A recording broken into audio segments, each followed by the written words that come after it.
birthday ni Calvo Part 2. At ito na nga, pagkatapos namin mag-celebrate ay dumiretso naman kami sa dagat kasi gusto daw ni Ate Tati maglangoy-langoy kahit na hapon na at makulimlim. At first time ko rin makakasama si Calvo sa pagsiswimming, kaya naman syempre gumura kagad ang lola nyo kahit pagoda pa. At hindi ko ina-expect na makakasama si Ate Aska kasi nga may trabaho na si Ate Aska nyo, kaya bihira na lang talaga siya mahatak sa mga ganitong class bandingan. Parang kailan lang yung dating Calvo na kargahin, ngayon ay lumalakad at tumatak po na at super kulit na din at nakakatuwa lang kasi hindi mo na siya kailangan kargahin sa mga ganitong klaseng lakaran. So ayan guys, nagsiswimming na naman tayo dito sa Japan. O, di ba? Libre to, walang bayad. At ang layo lang nito sa bahay namin, mga 5 minutes. Tapos tingnan nyo, ganyan kaganda ang beach dito at kalinis. Tapos may mga free CR, free cottage. Lahat ng cottage dito guys, libre nyo lang magagamit. At syempre bago tayo sumugod sa initan, sa bahay pa lang ay nag-sunscreen na tayo. Gamit ang sunscreen ng You Glow Babe. Syempre para makaiwas tayo sa freckles at melasma. So ayan guys, magtataka kayo bakit dalawa yung pinapahid ng lola nyo. After natin mag-rejuvenating toner ay nagsa-sunscreen muna tayo. And then pagkatapos kung maglagay ng foundation ay ipapatong ko naman tong ating sunscreen uli na pang ibabaw naman niya. Para dalawa yung protection ng mukha natin, di ba? Hindi talaga dumidirekta yung araw sa ating mukha. Yan yung para makaiwas tayo sa pekas at madaling pagtanda ng ating balat. Yes po, kailangan ay gumamit tayo ng sunscreen. Importante yan sa atin, lalo na tayo ay tumatanda na. At talaga naman palang pananado yung paglalangoy namin ngayong araw na to kahit na hapon na, kasi may dalan talaga silang panlangoy ni Ate Tati at hindi na sila nanghiram sa akin. Guys, libre ang cottage na yan. Walang bayad dyan, for free. Tapos wawalisan mo lang kasi merong walis tambo dyan mismo after nyong gamitin. Lilinisin nyo lang, tapos dadalhin nyo lang yung basura lang. So, ganun lang. Tapos ang linis ng dagat dito, ayan o. Kaya ang lakas ng alon ngayon. May hangin, tapos makulimlim. Medyo parang palamig na. Yun o, nauna na yung bata. O, doki ko no.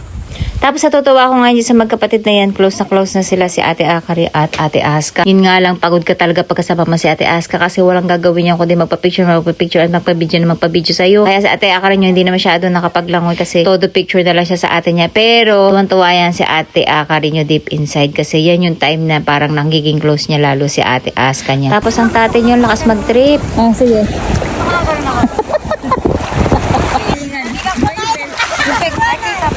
Ay, hindi. Ayan. Hindi pa opening. Marami pa makakatawa. Pero maganda yung kuha ko sa'yo. Yun nga lang, para ka lagi nakikiyan. Ay, nga tapos ko kayo. Ayan, banda dito.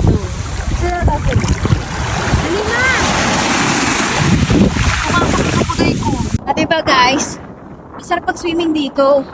Kasi dito sa Japan, hindi na-allow yung mga yung mga nakatira sa tabing dagat na bakura nila yung dagat. Kasi ang dagat, ginawa yan para sa lahat. Alam niyo ba na panahon ni Marcos, may batas, ni Ferdinand Marcos may batas na bawal tirhan ng malapitan ang dagat. Bawal magtayo ng bahay malapit sa dagat.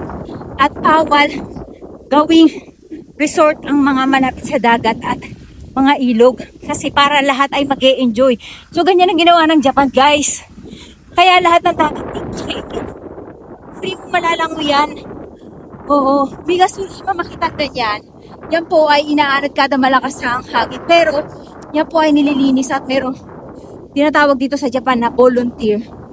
Na once a month, yung mga estudyante o yung mga nagtatrabaho sa City Hall o yung mga local na mamamayan nila naglilinis. Volunteer yun guys, for free. Minsan aate tayo sa ganun kasi minsan na-invite din na dito pero ni-invite kasi busy talaga doon na yun. So ayan, for free yan guys. Wala kayong babayaran, libre CR. Tapos yung paliguan dyan libre din. So may oras nga lang 5 o'clock. And then nakita nyo mga cottage na yan, lahat yung bago. Lahat yan malinis. Hindi pa siya bago, malinis lang. Pero mukha pa rin bago, di ba? Kahit nasabihin mong ilang dekada na siya dyan. Tapos, for free yun. Walang bayad. At ito ang pinakamalupit. Dito sa nilalanguyan namin guys, meron siyang 3 beach na nakahati. Yung una doon sa dulo, and then pangalawa to, tapos may natatalunan dyan, ayan. Meron lifeguard dyan pagdating ng umaga, tsaka Saturday, Sunday. Volunteer lang din yun. Tapos, dito meron niyang parang lakaran. Pag low tide katulad nito, nakikita niyo ngayon lakaran. Pero pag high tide, hindi niyo yung nakikita. Eto, meron diyang mga natitira ng mga maliliit na isda, ng mga hipon. Kung matatandaan nyo, last year nag-upload tayo ng tayo ng mga hipon. Dito natin yung kinuha. Tapos merong mga shellfish dyan. Minsan merong mga dito yung parang sea cucumber. Yan naman, ginawa naman to para palaruan ng mga bata na kapag naglo-low tide, pwede nilang mahawakan yung mga ikimuno or living things na nasa dagat na matitira katulad yung mga shell, hipon, yun nga yung sea cucumber, kung ano-ano pa. Minsan may talangka din dyan at maliliit na isda. So mainit-init yan, pwede kayong maglublog dyan. Dalawa yan, isa pa dito guys. So pagka high tide, hindi nyo itong makikita may bato kasi nga mataas. So ganyan, mainit yung tubig dito kaya yan si Luca, relax dito kasi dito, para kayo nag-hot spring kasi nga nakukulog yung tubig niya. So pag high tide, aangat ulit siya. Pag low tide, bababa ulit siya. So dito, relax siya. Parang lolo niya. Ayan, oh, relax na relax. Oh. Kunyari stiro, ulo. Kasi si Luca, natatakot siya dun sa kabila dahil nga may alon. Maingay yung tunog ng alon. Tapos may maliliit na isda dyan guys. Mayroong mga suso. Ayan, oh, parang pinag-aaralan niya ng mga kabataan. Ganon. May mga sea urchins din dito guys. Dati nangunguha kami. Ngayon hindi na pwede kasi bawal talaga manguha nun. Hanggang dito guys, naglulotay dyan. Hanggang dito. Tapos may mga sea urchin. Medyo mag-iingat lang tayo dito kasi ano guys, padulas to. Ito rubber yan. Provide din yan ng government nila guys dito. So ayan. Kapag low tide na ganito, tulad yan. Ito hinakain to. Pero wala na siyang laman. Ibig sabihin ito ay umalis na. Iba na ang nakatira sa kanya. So yung mga ganito, 'di ba? Kinakain sa atin 'yan, yung mga maliliit na suso. Kasi pag madami niyan dito. Pero hindi siya kinakain, bawal manguha kapag hindi ka license. Pati yung mga sea urchins, bawal po 'yang kuhanin. Dati ang daming sea urchins dito, ngayon wala na no? Or hinuhuli. Kasi nga, alam niyo ba kapag may sea urchins at napakaraming sea urchins, ang mga corals natin hindi mabubuhay kasi ang kinakain nila talaga ay yung mga corals. Kaya peste po yan sa dagat. Kaya kailangan balanse. So hanggang doon po guys na nagiging low tide yan. Yung part na yan. Nalalangin. And then dito lapagan niya ng helicopter in case of emergency. Merong nalaglag sa dagat or na emergency na taga-probinsya. So dito lalapag yung helicopter at pwede kayong mag-fishing dyan. Matatandaan niyo doon tayo nanguha ng mga kahoy. Yes po. Maraming puset. Oo.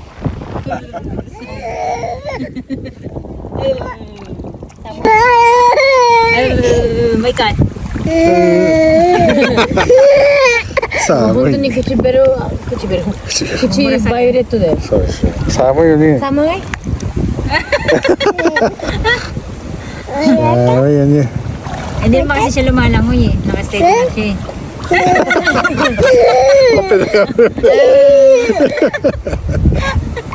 Kapit pura-pura nun.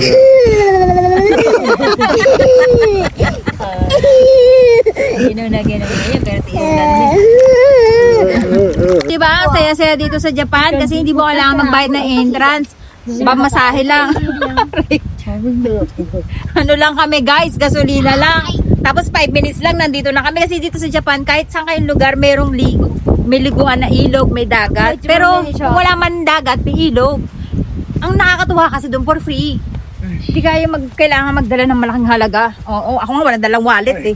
Muya na. Muminasamo na tate. Malamig na daw kasi guys. Sumuko na kasi makulimlim lately kaya malamig. Hindi na kami makapaglangoy.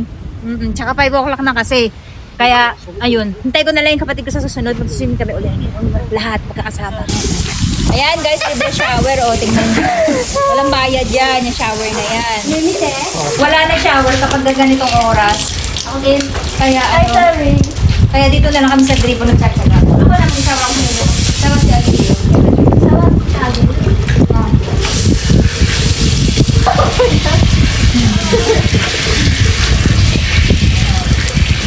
Wow, kami na kaya. Kami na kaya, tete. Kami na kaya. Wow. Dami lang mo namitirin. Dami lang mo namitirin. Ngayon, oso ko siya. Uwi mali siya tayo. Okay. Apa kaya?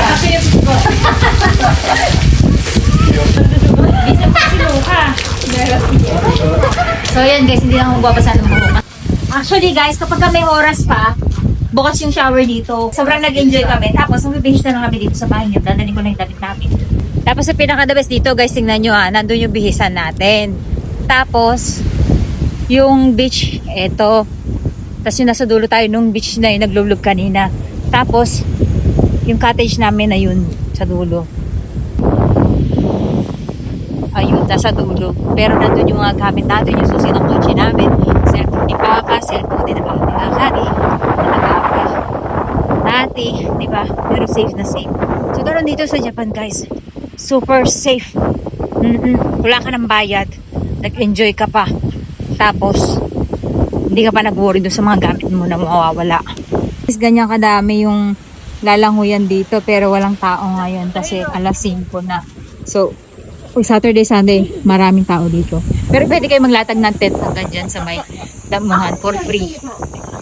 Nadala lang kayo ng tent nyo or nung lapa sa pinyo. Tapos pag dito naman kayo kakain, magwalis lang kayo.